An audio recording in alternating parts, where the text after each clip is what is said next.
Pemirsa, Anda masih bersama kami dalam Berita Lampung. Bagi Anda yang baru bergabung, berikut Berita Lampung pilihan hari ini.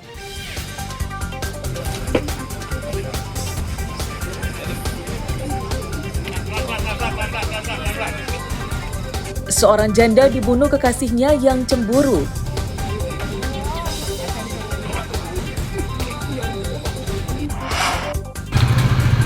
SPBU, Bumi Ratu, bedeng alang-alang. Minta tolong. Sebuah mobil terbakar saat mengisi BBM di SPBU. Pemadam kebakaran. Mohon izin untuk damkar sudah di lokasi.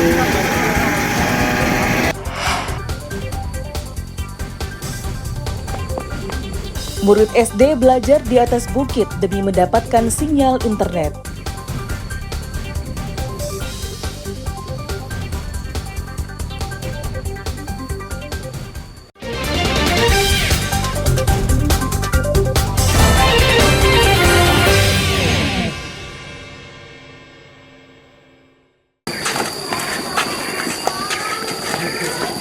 Mencari sinyal di kawasan Desa Pemancar, Kecamatan Pesisir Utara, Pesisir Barat, ibarat mencari duri dalam tumpukan jerami.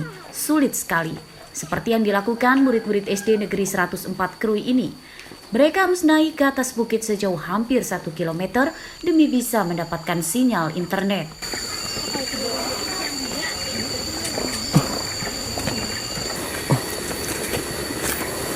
Sambil ditemani para guru, mereka belajar di sebuah gubuk demi mendapat materi dari internet.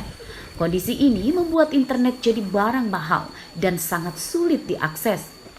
Padahal murid dan guru harus mengakses internet untuk membuka aplikasi platform Merdeka Belajar dan Mengajar.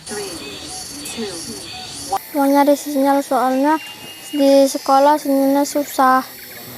Ini tadi belajar apa sih? Belajar matematika. Matematika. Jadi kalau untuk belajar sulit ya kalau nggak ada sinyalnya? Iya, maunya sih kalau di kelas aja, nggak mau keluar. Jadi udah berapa lama nih nggak ada sinyalnya? Udah lama sih. Maunya sih ada sinyal terus. Dikasih wifi gitu. Biar bisa belajar di kelas ya? Iya. Dari sekitar kita itu ada. Selama belajar, mereka juga kerap was-was dengan hewan buas. Sebab lokasinya masuk kawasan pegunungan Taman Nasional Bukit Barisan Selatan atau TNBBS. Belum lagi bahaya jalan tanah yang licin setelah hujan dan bisa berisiko jatuh ke jurang. Ya, kendala-kendala pun yang kita hadapi di sini salah satunya adalah masalah sinyal. Karena sinyal itu sangat mendukung proses pembelajaran, salah satunya adalah pada saat ANBK. ANBK itu adalah Asesmen Nasional Berbasis Komputer. Dikarenakan posisi letak titik sinyalnya ada di rumah warga, kami mohon izin kepada warga tersebut untuk membuat kayak gubuk untuk anak-anak itu bisa belajar, karena di atas itu sinyalnya lumayan kuat untuk proses pembelajaran. Bismillahirrahmanirrahim. Murid dan guru mendesak pemerintah untuk segera memfasilitasi akses internet di sekolah supaya proses belajar mengajar lebih maksimal dan demi pemerataan pendidikan. Rosandi melaporkan dari Pesisir Barat.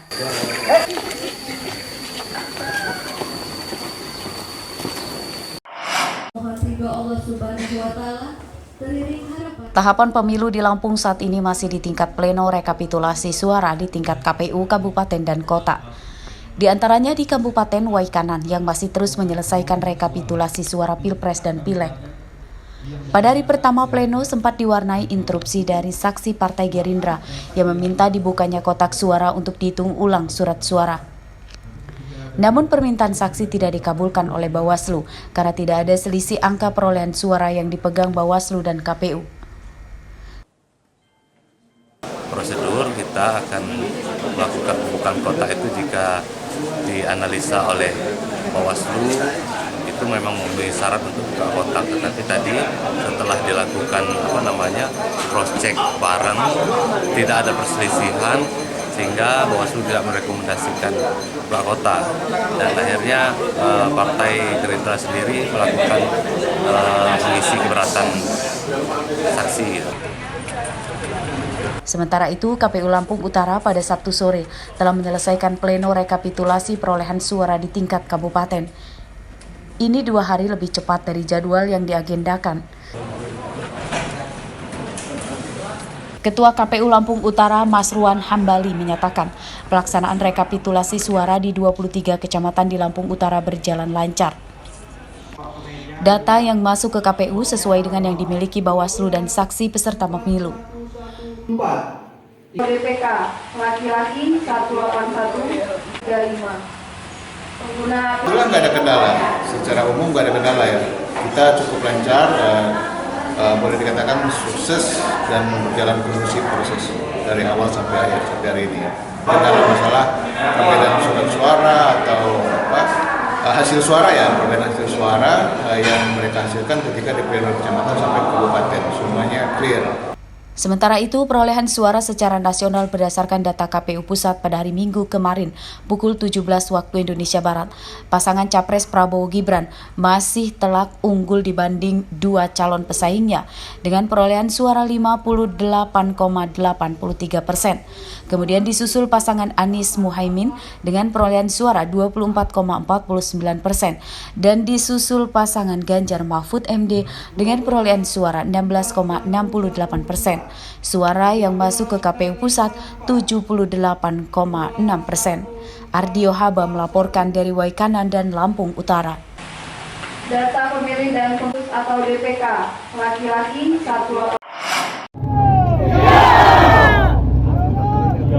Ratusan personel Satuan Tugas atau Satgas TNI Angkatan Laut Sabtu pagi mendarat di pantai desa Batu Menyan, Kecamatan Teluk Pandan, Pesawaran dalam operasi Trisila 2024. Para personel membawa persenjataan lengkap seperti kapal angkut kendaraan tank baja, kapal patroli, helikopter hingga kapal perusak kawal rudal. Angkatan Laut Laksamana Pertama Bicing Pantai Cakra. Operasi ini melibatkan 577 personel yang 100 personel diantaranya adalah pasukan marinir. Operasi ini merupakan implementasi dari operasi armada TNI Angkatan Laut. Selain menjaga keamanan dan kedaulatan laut di Indonesia, juga bertujuan menggali potensi maritim di daerah yang dikunjungi. Dan pangkalan ada marinir dan pesut merupakan dalam suatu kerangka yang dinamakan SSAT ataupun Sistem Senjata Armada Terpadu yang akan melaksanakan operasi tahap pertama dengan sandi operasi Trisila 24 yang digelurkan mulai tanggal 28 Februari 2024 dan akan diteruskan berikutnya di Armada Tengah. Operasi ini akan berlangsung hingga akhir tahun 2024. Selain menjaga keamanan, mereka juga akan fokus memberantas kejahatan di laut seperti pencurian ikan dari nelayan asing. Jeffrey Arifin melaporkan dari Pesawaran.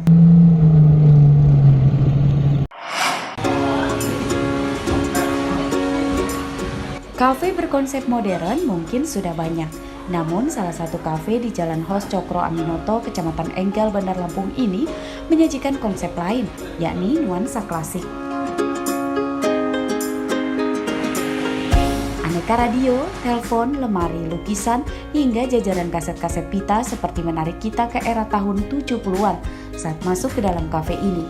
Sebagian besar material kafe juga terbuat dari kayu, sehingga makin menambah suasana klasiknya.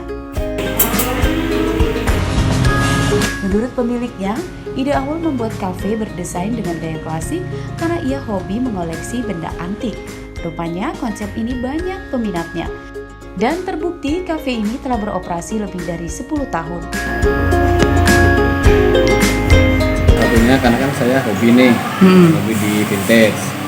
Saya lihat di antara resto-resto yang ada di Bandar Lampung belum banyak yang mengangkat konsep vintage. Terus koleksi-koleksi ini emang koleksi pribadi atau emang nampung? Koleksi pribadi. Koleksi pribadi. Radio ini udah dari 2015 lah sudah mulai koleksi. Oke. Desain vintage seperti ini. Karena kan unik, jadi banyak mereka yang penasaran lah. Pengunjung juga jadi betah berlama-lama karena merasa nyaman saat makan diiringi tembang lawas. Apalagi walau terkesan klasik, menu makanan yang disajikan tidak kalah dengan kafe modern. hampir setiap hari mungkin. Apa yang membuat pengen kesini terus? Pertama, suasananya enak ya, karena kan vintage banget ya, klasik ya. Kemudian menunya bervariatif ya, yang terutama pasti ramah di kantong ya Mbak. Oh ya, dari sekitar 50-an koleksi radio antik ini, masih ada beberapa yang berfungsi dan dijual pada kolektor barang antik loh. Anda tertarik menikmati suasana klasik di kafe ini? Ya pemirsa, apakah Anda tertarik untuk mengoleksi barang-barang antik seperti ini? Selain masih memiliki nilai ekonomi yang cukup tinggi, barang-barang antik seperti ini juga memiliki nilai sejarah yang tentunya akan membawa Anda ke masa lalu. Fitri Amalia melaporkan.